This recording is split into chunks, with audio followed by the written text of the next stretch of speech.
Wisp of Lust.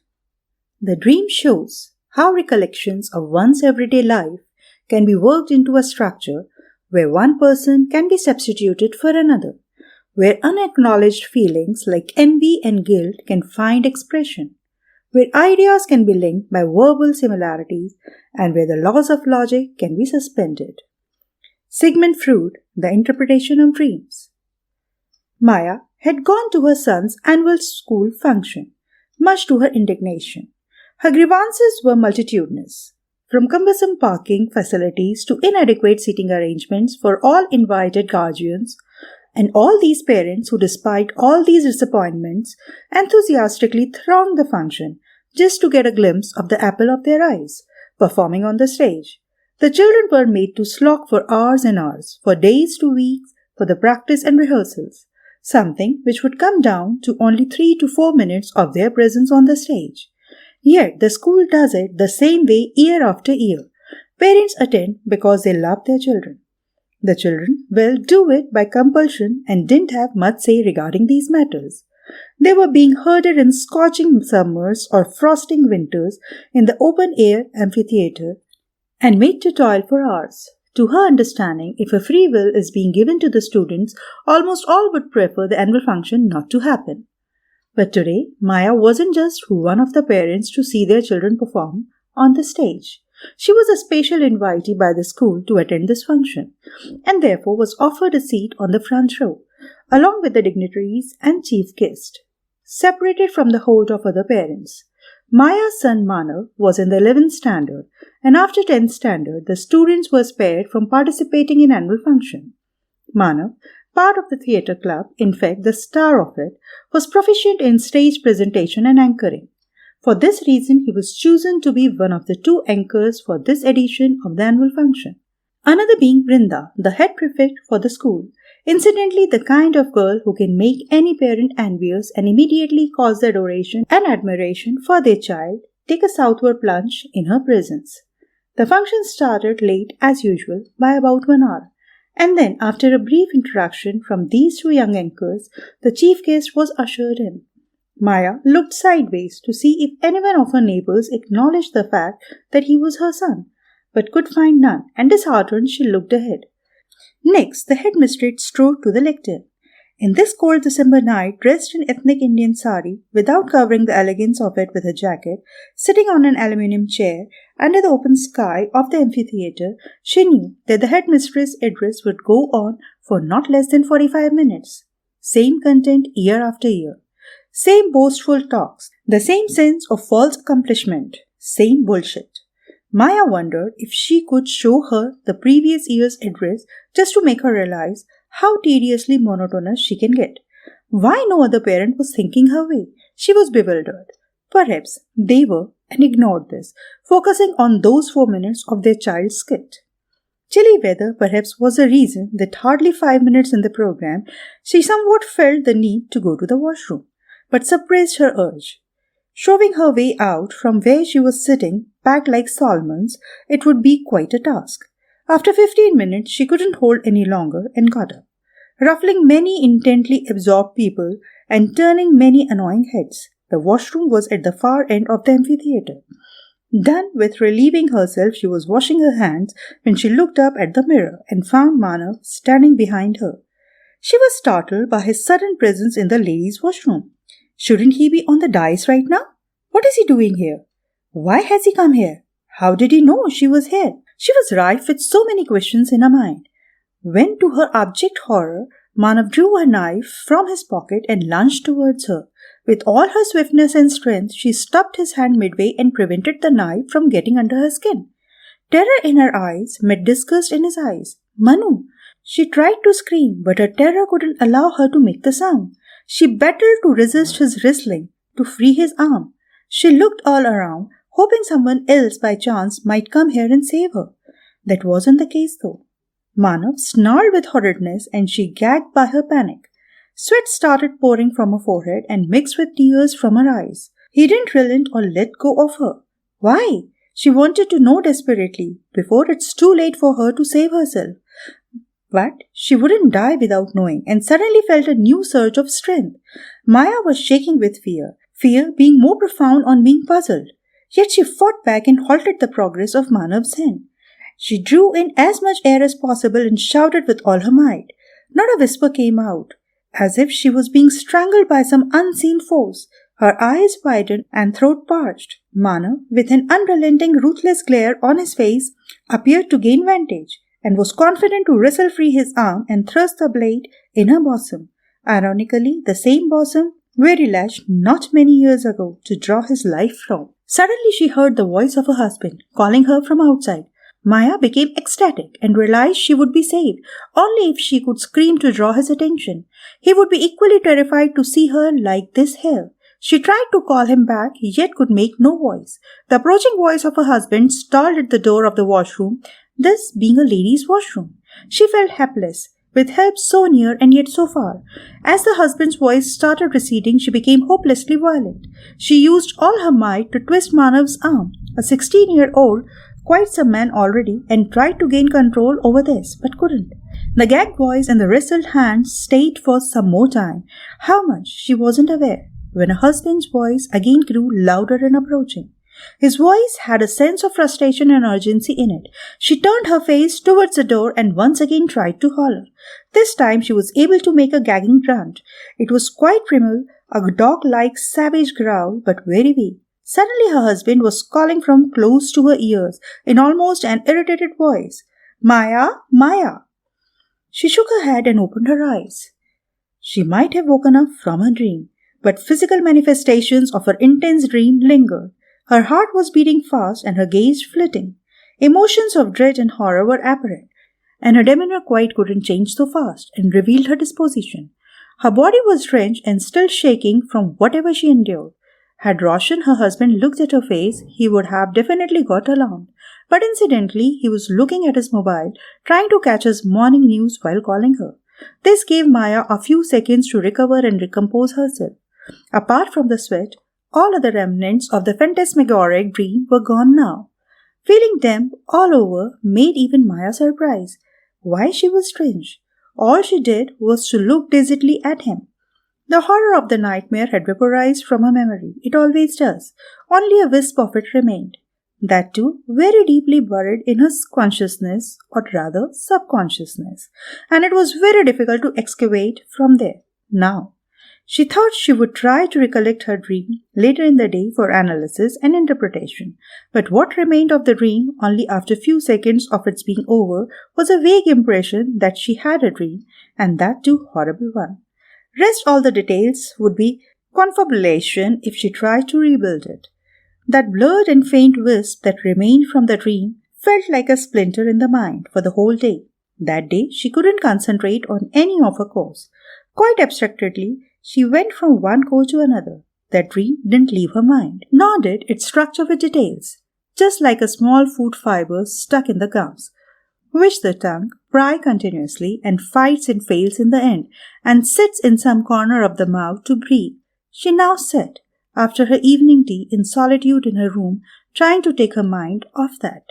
She recalled reading Interpretation of Dreams by Sigmund Freud some 5 years back, and it still lay on her bookshelf, waiting to be picked up and restarted. She abandoned it then, in the middle when she couldn't comprehend even after forcing herself on the book. It was just too abstruse to comprehend and understand and interpret. She thought of going through it once more.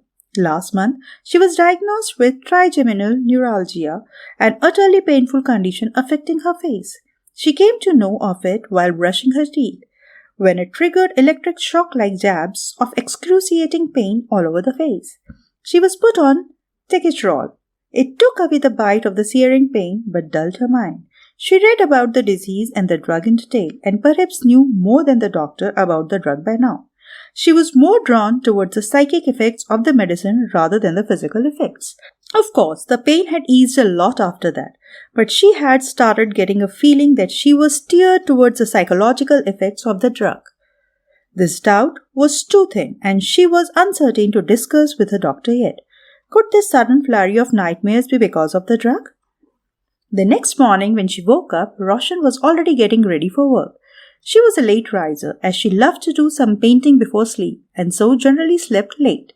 She was fond of painting, and save for a few early years after marriage, when Manav was still a small boy, she had been doing her painting uninterrupted. Since her early childhood, she painted anything and everything. She was instinctually inclined. During a recent party at her home, when she was showcasing her paintings to the guests, a friend of hers asked about her subject of interest, and she replied that she didn't have to have such preferences while painting. She loved to paint across the genre, across mediums, anything which would muse her. And so right it was, because she had flitted from portrait to landscape to still life. She had made a portrait of Manav last year, which many a guest had casually remarked as good as a real-life photograph. She was good indeed, and had done 2 of her exhibitions. Not being a popular name though, she couldn't sell much, and this was the way she liked it, as she didn't want to part with any of her creations, the fact that she realized as late as the opening day of the exhibition. She just wished none of her paintings being picked up for buying. While painting that evening, accompanied by her friend Anamika, talking loquaciously alongside, she was furiously stroking the canvas with her brush. Maya was painting a still, with few assorted flowers in a bunch kept on a table, in the line of her eyes. She had deliberately picked flowers of as many colors possible from a nearby flower shop. She wanted to use her full palette today, to make something very colorful, a gift for her brother, on his wedding anniversary. Maya was talking to Anamika as well as painting simultaneously. Her method encompassed first to paint the outline of the flower and later do the detailing, to be followed by contrast shading. And she was doing it with all her intent and precision. She was looking forward to creating a masterpiece in its sense, something which his brother, whom she loved most in this world, would feel delighted to receive as a gift. All the same, she was being careful too, as she had this unfortunate habit of spilling colors on her canvas while painting. 2 of her last 5 paintings had found their way to trash bin thus. She was talking and singing in between while she painted. Somehow she realized the colors not as saturated as they ought to be. They looked quite faded. She checked her color tubes and the palette and found everything was fine and up to mark. This was her 3rd sitting for this painting, and incidentally, she had her friend today with her. What does a painter or a story writer or a music composer want? Immediately after completing his or her piece of art, an admirer to praise and goad the art, to get that final touch in the sense of accomplishment. As soon as she completed the painting, she looked up at Anamika and nodded gently. Anamika, who had been waiting eagerly for this moment to become the first one to lay her eyes upon this masterpiece. Anamika knew something special is being created, and she knew the still object which was being painted was sitting there watching Maya paint so intently caused her desire to see the painting flare up in the last hour. With all her excitement, she rose from her chair abruptly and went to put her cup of coffee on the table. In the process, she got her feet entangled in her sari, lost her balance, and fell forward on the easel. The cup's leftover contents were all over the canvas, causing it to become off-white stained, as if no color was there in the first place. Maya's heart leapt into her mouth. She saw this with horror, and that moment of horror was followed by her scream. Her 3 days of hard work was smeared coffee brown in one moment. With blazing eyes, she stared at Anamika. The latter couldn't meet her eyes and stood motionless as if turned to stone. Anamika's heart was beating faster and her eyes tight shut, unable to open to see Maya's glary eyes. Maya's eyeballs were roving though, because of her internal agitation. She too was frozen. Anamika, seeing her state, held her by arm and shook her to bring her back from her utter shock. Maya opened her eyes and found Manav shaking her hand, trying to wake her up and to tell her he was leaving for his football match and would be late. I would be late. He left as soon as he saw her open her eyes, his words stretching to the door as he left. She lay there dazed, shaken, for some time, looking around the room and its walls and the swirling fan overhead. Only when she was quite sure she had come back to the present did she draw a deep sigh and alighted the bed. These afternoon naps, she thought, are the worst kinds. These always end up having a weird dream. She would avoid them or perhaps take a power nap with an alarm. She made in mental notes for herself. With a cup of tea in her hand and finding her sitting across the bay window, she tried to recollect her last dream. With difficulty though, this time she was able to recall a lot more than she thought she would. She was pursued by her dream, or rather the obscure meaning of it. all evening until she reproached herself when during dinner her husband asked her if there was a matter. She was lost and preoccupied in her sputter to interpret the dream. That night, she completed her painting, without Anamika around her, of course, to admire at that hour. After completing, she pondered over her dream for a while and went to bed. The next morning, after having done her morning course and setting Manav and Roshan for their school and office respectively, she sat with a cup of tea in the bay window of her bedroom. She loved this spot. It had an uninterrupted view of the road and its affairs. She loved watching people, observing them, and analyzing their behavior and interpreting them. This was a welcome distraction from her ever-humming mind. Today, her mind was too preoccupied with the task of interpreting her last evening's dream, which surprisingly she remembered so far. Though it was quite vivid yesterday evening, what remained now were trifling remnants of it. She looked at the flower bed on her lawn and saw the flowers. The visual stirred a lot in her mind, and focusing so could extricate a lot of details from yesterday's dreams. She surprised herself with the fact that the mere looking at the colors of flowers brought back so much of the dream to her. Set herself to analyze and interpret her dream. All she could reach after half an hour of probing and reflecting was that perhaps it was her insecurity about the painting which caused this dream. Half convinced and fully exhausted mentally, she abandoned her endeavor and started doing what she likes doing most while sitting at the window, watching people through window. She saw a scooter stop by her gate and a man approaching her door. He was from the AquaGuard, as she saw from logo on his shirt. She remembered she had booked a complaint about her RO machine, which wasn't working properly for the last few days. He appeared to be a man of 45, fair, handsome, well-built, and looked very well dressed for a mechanic. Soon after, she heard a doorbell and opened the door to find him standing there with all his smiling pleasantness to his esteemed client, which was part of his training. She let him in after checking his eye card and escorted him to the kitchen. It was a hot summer day and he was sweating, which was revealed by the shapes of sweat on his shirt. This man was different from many others in many ways. He was polite, well-dressed and well-behaved, rare traits amongst technicians. He was done with his repair work in 30 minutes and asked for a permission to leave.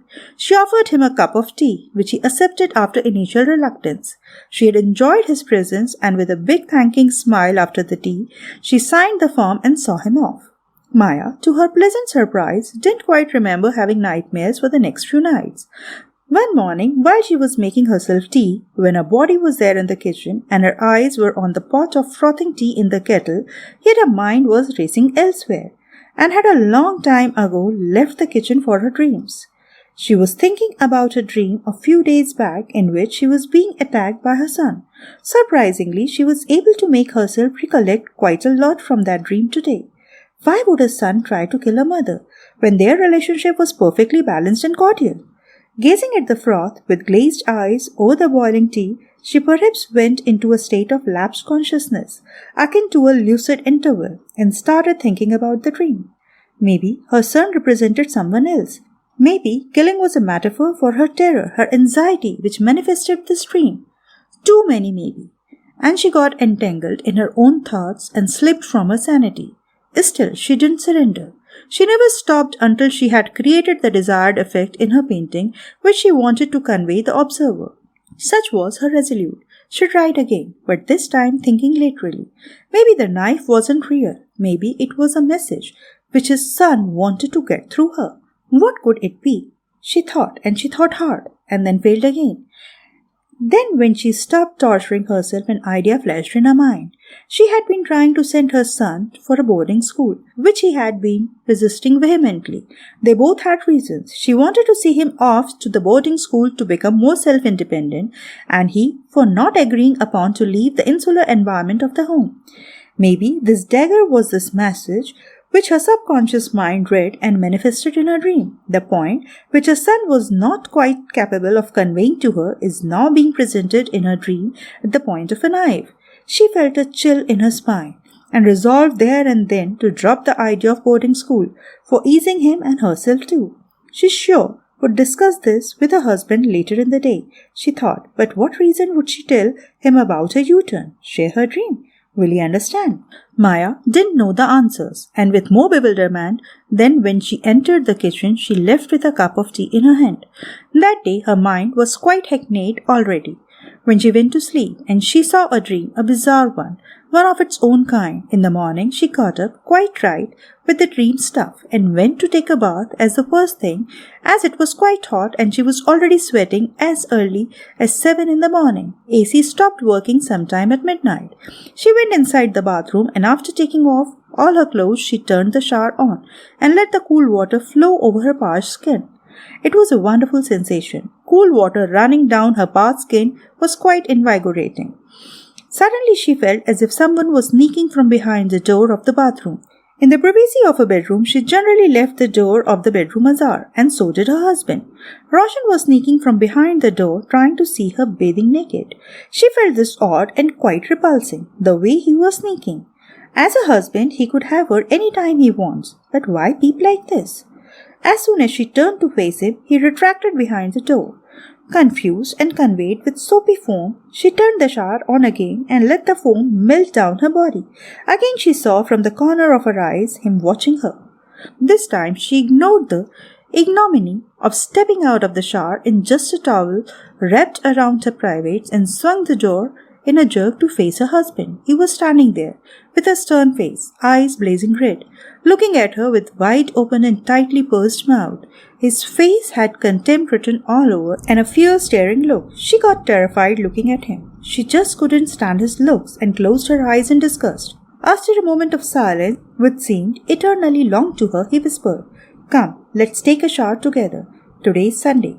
She opened her eyes again and saw his face as close to hers as if almost kissing, half reclining on her, and his hand under her neck, bringing her face close to his. To her utter surprise, she was on a bed alongside Roshan. All she could do was to look terrified with her eyes wide open. He misread her wide eyes as romantic looks and embraced her and together rolled over on the bed. This gave her a couple of seconds to recompose herself, her face behind his shoulders. Of course, they went to the bathroom together, but she was not with him. Her body was all that he sought in her dream, and her body was all he got. Her mind was trying to convalesce from the vehemently lurid dream, which now was on the verge to vaporize. She wanted to recall as much as possible from her dream before she left the bathroom, as she feared that change in the place might cause the already wispy dream to disappear and get out of her reach.